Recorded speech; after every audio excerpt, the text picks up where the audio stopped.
Welcome to our final daily thought of this week, where we're looking at some of the one anothering verses in the New Testament. And I've left a rather surprising one for our final day together, and that is the repeated command in a number of New Testament letters where believers are encouraged to greet one another with a holy kiss. And we find that, as I say, in a number of letters, in 4 of Paul's letters and in one of Peter's letters. Let me give you the references in case you want to check this out later. Romans 16:16, 1 Corinthians 16:20, 2 Corinthians 13:12, 1 Thessalonians 5:26 and 1 Peter 5:14. And Peter's expression is a little bit different. Rather than greeting each other with a holy kiss, Peter talks of greeting one another with a kiss of love. Same thing. That's not something we do in our churches, is it? We're much more reserved with giving a handshake or perhaps even a hug being the limit of our physical contact. But a kiss, even if it is a holy one, surely not. I remember as a young person being intrigued when I discovered these verses for the first time and trying to introduce the practice at our youth group, but that was only because there were some girls in the youth group that I liked. But this is a serious instruction that has been given by the apostles.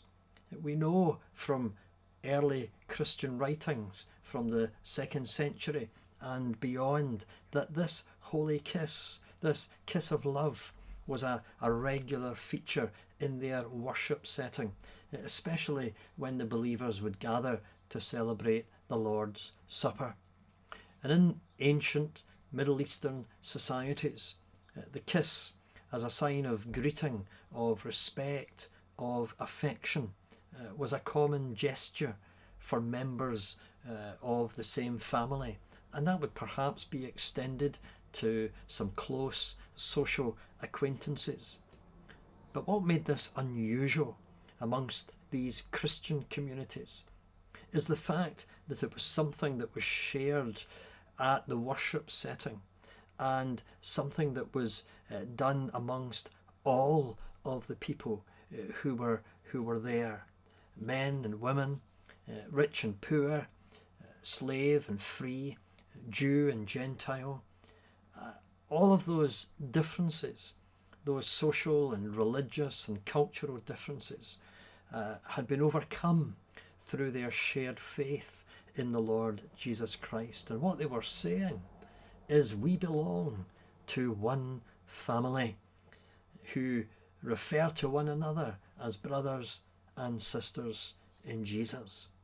And so the holy kiss said something important about their closeness, about their fellowship, about their oneness together. And it's one of the reasons why Paul, as he closes his letter to the Roman Christians or to the believers at Corinth or to the Christians at Thessalonica, or as Peter does to the Christians that he's writing to, do this, he says. Give this kiss of love. Share together, one another, this holy kiss. Of course, we're living in days of lockdown and social distancing where even a handshake isn't allowed. But eventually, in time, we will emerge into some measure of normality and will come to value and to appreciate being physically present with one another again.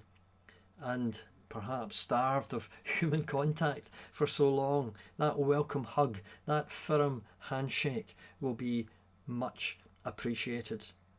And perhaps in our reserved culture, a holy kiss won't catch on, but that's okay.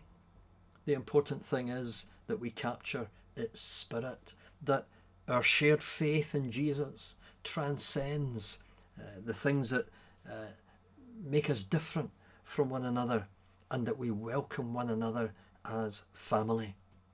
And surely we look forward to the day when we can be together once again to express that. The Lord bless you.